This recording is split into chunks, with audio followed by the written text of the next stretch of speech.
na ovim našim prostorima te informacije još ne dolaze jer ljudi misle da tema nije ozbiljna, a itekako je tema ozbiljna.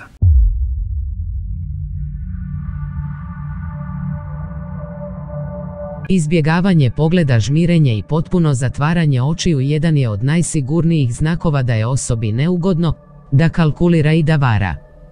Semir Osmanagić tipičan je primjer toga. U svojim javnim istupima nikada nema širom otvorene oči već poluotvorene oči, a prečesto i potpuno zatvorene oči tijekom govora.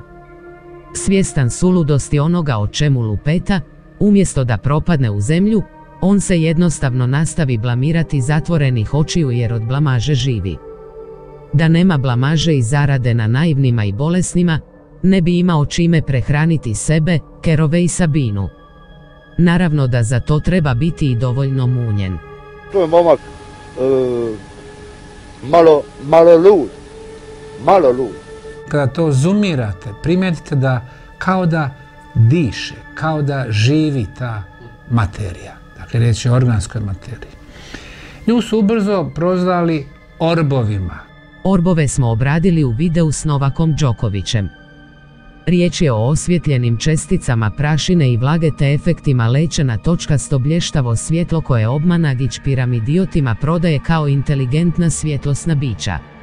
Šta su orbovi? Mi imamo iskustva sa orbovima kod nas u tunelima ispod Bosanskih piramida. Ja imam iskustvo s njima na različitim arheološkim lokacijama širom svijeta. Orbovi su svjetlosne inteligencije. So if a patient comes to you and talks about UFOs or aliens, you want to look at other possibilities.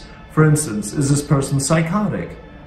And is this person experiencing hallucinations due to substances like drugs, LSD, methamphetamine, or medications, steroids, for instance, potentially?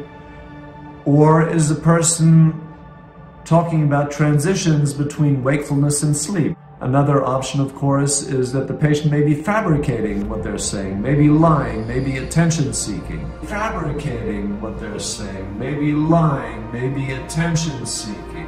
Međutim, ova je svjetlucala i kretala se. Kad su uvećali, shvatili su da je riječ o nekoj vrsti organske materije. Identična stvar je snimljena prije 3 dana i Iznad neba visokog.